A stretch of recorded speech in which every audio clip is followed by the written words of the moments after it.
Greetings, Scream fans. Today we're going to be talking about Scream 4, the fourth installment in the franchise and one of my more favorite Scream films, to be honest with you. Scream 4 was released in 2011 and is the last Scream film to be directed by director Wes Craven. There's a lot to go through in this film, so let's get right to it. This is Who Killed Who, Scream 4. So obviously this isn't a review. We're going to go straight into talking about the killers and who killed who in this film. So obviously we're gonna have to go right into spoilers. This movie's been out for a while, but if you haven't seen it, I highly recommend not watching it because obviously it's gonna be filled with spoilers. So obviously by the end of the film we know that the two killers behind the Woodsboro reboot massacre are Jill Roberts and Charlie Walker. Jill being more of the mastermind behind this whole thing, just like Billy Loomis being the mastermind and Stu being the accomplice. Charlie is the accomplice this time. The movie opens up with the Stab parodies. I'm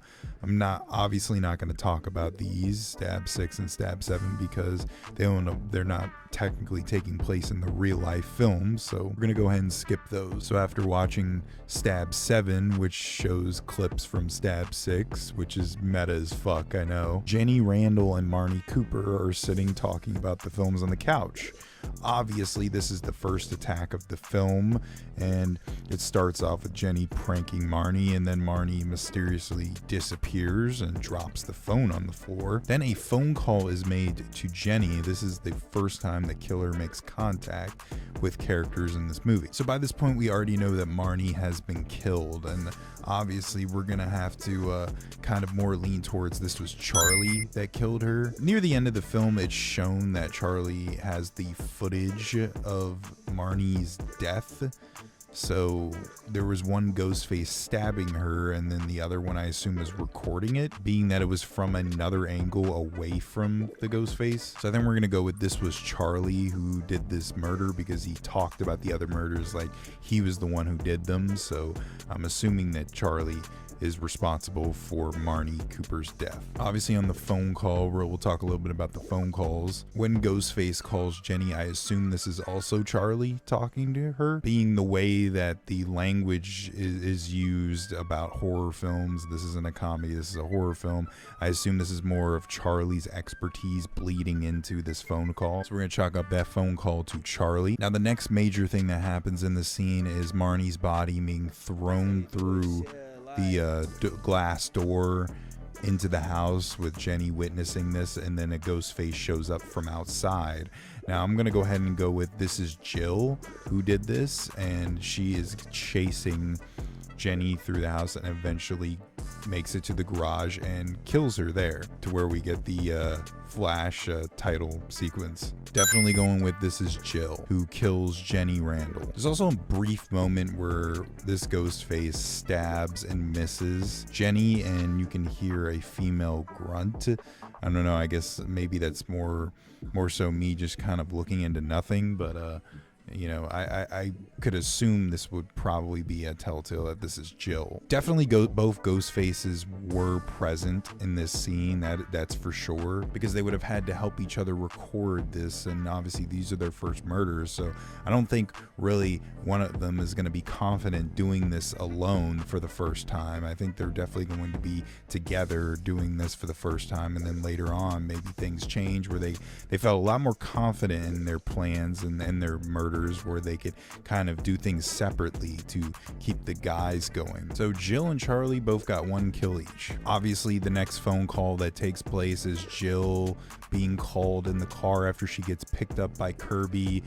Clearly this was Charlie, obviously, because Jill cannot call herself. The other phone calls that were made to Olivia were most likely also made by Charlie. The next major event that happens, besides the car vandalism, which was obviously probably both Charlie and Jill, is the scene where Olivia is murdered and Kirby and Jill are called by the killer. This is obviously Charlie because Jill is seeing this entire scene. So we're gonna go ahead and chalk this one up to Charlie as well. Now there's been a debate whether the phone call that was made to Sydney when she goes over and discovers Olivia's body, as to whether that was Jill or Charlie. I'm gonna lean more towards it was Jill because she was outside away from Sydney and would have been able to make the phone call And if Charlie had made the phone call, then Sidney probably would have heard him because he was right in the house. This is also due to the fact that this call was like a lot more personal, and then this entire motive behind these Ghostface murders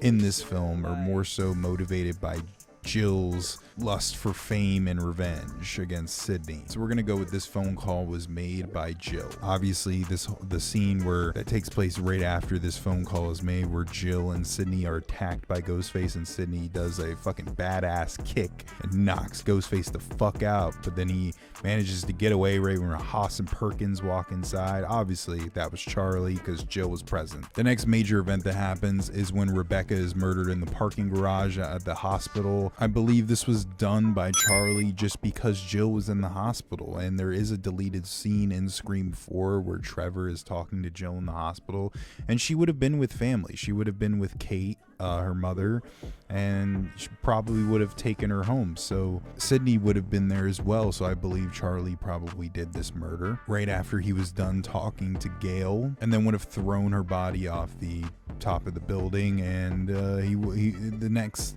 thing that's shown after that really isn't anything. No Charlie. Charlie's nowhere to be found. So I believe that Charlie probably did this murder. So we're gonna give this one to him. The next crucial moment that happens is when Gail is attacked at the Stabathon. This was obviously Charlie because he was the only one present at the Stabathon. Jill actually never went to the Stabathon. So we're gonna give this one to Charlie. A lot of people would debate differently because they bring up the whole debate of Jill knew about Gail's their matching wounds together, and a lot of people will be like, well, Jill had to have been the one that attacked Gail. Well, Charlie simply could have told her about it, so I imagine that's probably what happened, because even if Jill was there at the Stabathon, it would have made no sense. I mean, Charlie would have had enough time to slip away and attack Gail. He would have also been hyper aware of who's going on because this is his event, so he would have been hyper aware of what is going on around him and would have noticed that Gail was there. The next major event is the murder of Haas and Perkins. This was clearly Jill Roberts,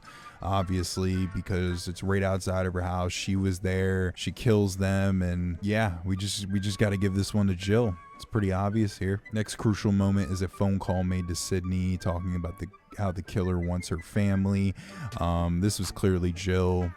She definitely would have had the chance to make this phone call, and Charlie wouldn't have. This definitely makes a lot more sense that this would have been Jill due to the personal nature of this call. So yeah, we're gonna give this call to Jill, and it definitely makes sense leading into the next event because the next major kill is on Kate, Jill's mother, and Jill seemingly admits at the end of the film that she is the one who killed her own mother. So clearly Jill would have still been in the same area after killing Haas and Perkins.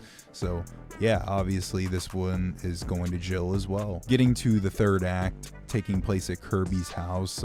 The next murder is Robbie, which was clearly done by Charlie. Obviously, him and Kirby were sitting on the couch watching the movie. Charlie was about to make a move. This was interrupted by Trevor, and Charlie got angry and stormed off. And then when he walked away, this would have been the time where he had killed Robbie. And he admits to it near the end of the movie by saying, "My Robbie killed." So yeah, this one's obviously Charlie. Obviously, one of the final kind of mysteries of this movie, who is the one attacking Kirby, Sidney, and Jill. This is obviously Charlie because Jill is seen here in this scene playing innocent. So we're going to give this one to Charlie as well. Next event would be the attack on Charlie and the trivia phone call made to Kirby. This is obviously Jill on the phone because Charlie is seen outside the door. So yeah, obviously this was Jill. The rest of the movie, the killers are pretty much witnessed doing everything that they're doing without being in the costume. Let's run through these really quickly. Kirby's attack, and widely debated that she survived, but obviously it's really never mentioned in the newest Scream films, so we're just gonna go with she's dead.